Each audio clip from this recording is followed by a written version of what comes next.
Selamat datang, kita bertemu kembali di mata kuliah pemodelan sistem khususnya untuk mahasiswa teknik industri Universitas Widya Mataram, Yogyakarta, bersama saya Bapak Masrul Indrayana. Pertemuan kali ini kita bicara tentang sistem. Pengertian sistem, mungkin banyak literatur yang memberikan apa itu pengertian sistem. Tetapi pada dasarnya ada 4 yang harus diperhatikan, bahwa sistem itu merupakan suatu sekumpulan komponen atau objek yang berinteraksi satu sama lain, baik itu antar komponen maupun atributnya atau relationship-nya, untuk mencapai satu tujuan.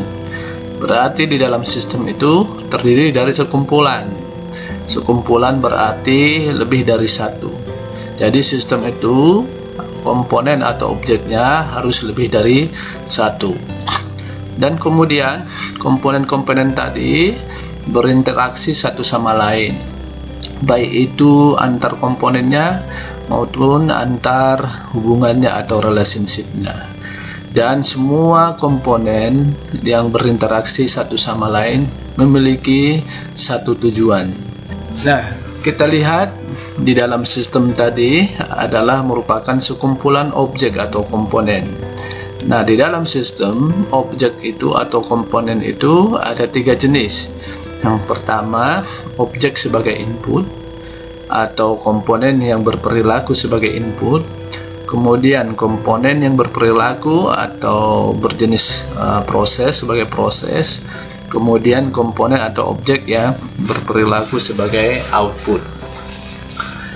Nah, di dalam sistem untuk komponen yang berperilaku sebagai input ada 3 jenis, yaitu komponen yang berperilaku sebagai input yang serial, kemudian ada probable, kemudian ada feedback.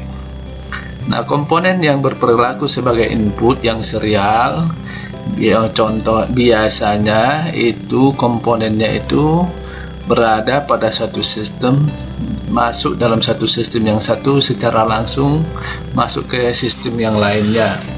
Contohnya kalau serial, misalnya sistem sekolah dasar nanti secara serial akan masuk ke siswa-siswa sekolah menengah pertama, yaitu berurut. Kemudian ada objek atau komponen yang berperilaku sebagai input, di mana komponen tersebut masuk ke dalam sistem memiliki sifat probable atau ada probabilitasnya.